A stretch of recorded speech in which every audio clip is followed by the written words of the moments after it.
CFJC Sports from Riverside Park is brought to you by McDonald's, the official restaurant of the Western Canada Summer Games.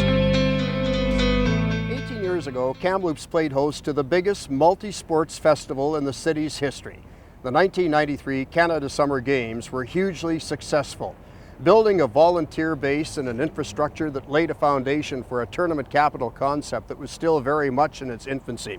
Some of the athletes of those games helped spawn also went on to greatness, like two-time NBA champion Steve Nash.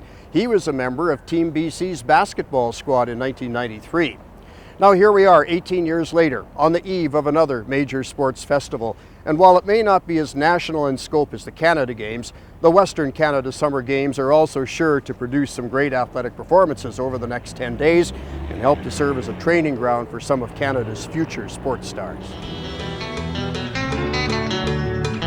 2,300 athletes, coaches and officials making up the teams from the 4 western provinces and 3 territories have begun descending on Kamloops for the Western Canada Summer Games. They're athletes that are in the youth age, so from about 13 to 18 years old. For some of them, it's their first exposure to a multi-sport of this caliber, multi-sport event of this caliber.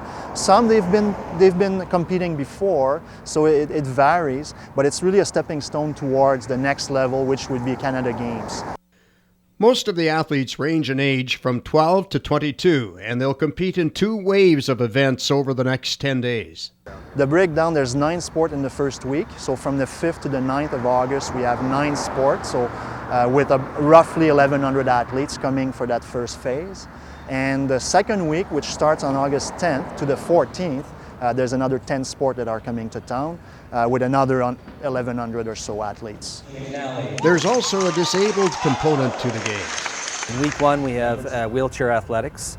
That's been in the athletics framework for a long time. In fact, the 93 games were the first games that wheelchair athletes competed in the Canada Games in Kamloops here.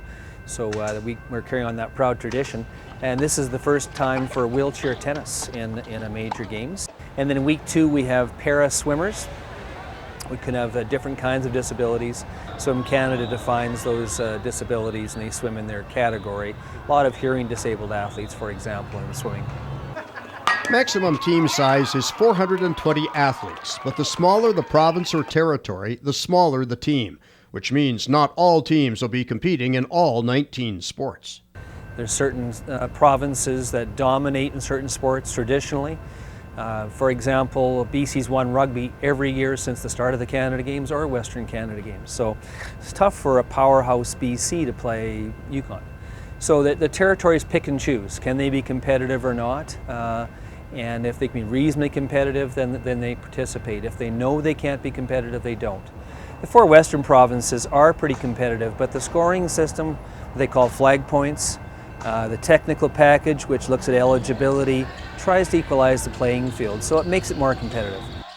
Along with the athletes, every team comes with a mission staff to look after the team's needs, coaches and support staff and trainers, both physical and mental. Dave Fries is a mental performance consultant for Team BC. And if every young athlete can learn this one thing, it's going to help them through their career. And that one thing is you got to keep your mind off the outcome. They come here and there's a lot of expectations that they put on themselves. Sometimes there's a bit of pressure from home, sometimes there's a bit of pressure from coaching staff in order to come here to really ultimately give it their best, but really to come and win a medal. And so for all those medal contenders who really want to win a medal, the more you think about that, the more it's going to get in the way. And so we have a tendency to say, performance is driven by process. So if we can get the process happening right, get those performance indicators happening, the outcomes will look after themselves. The Western Canada Summer Games are held every 4 years. These are the 10th games since the program began in 1975, but only the second time they've been held in BC. And with the games now back in the province, Team BC has a reputation to uphold. BC's won the Western Canada Games Cup every single time, but it's been close with Alberta a few times, and then third place is usually a battle between Manitoba and Saskatchewan. Home field advantage would be hard to bet against BC this time. The Western Canada Summer Games torch will be arriving at Kamloops Airport at 2:30 tomorrow afternoon. 40 torchbearers will take it along a route that will go through MacArthur Island, Riverside Park, and to the Kamloops Powwow grounds.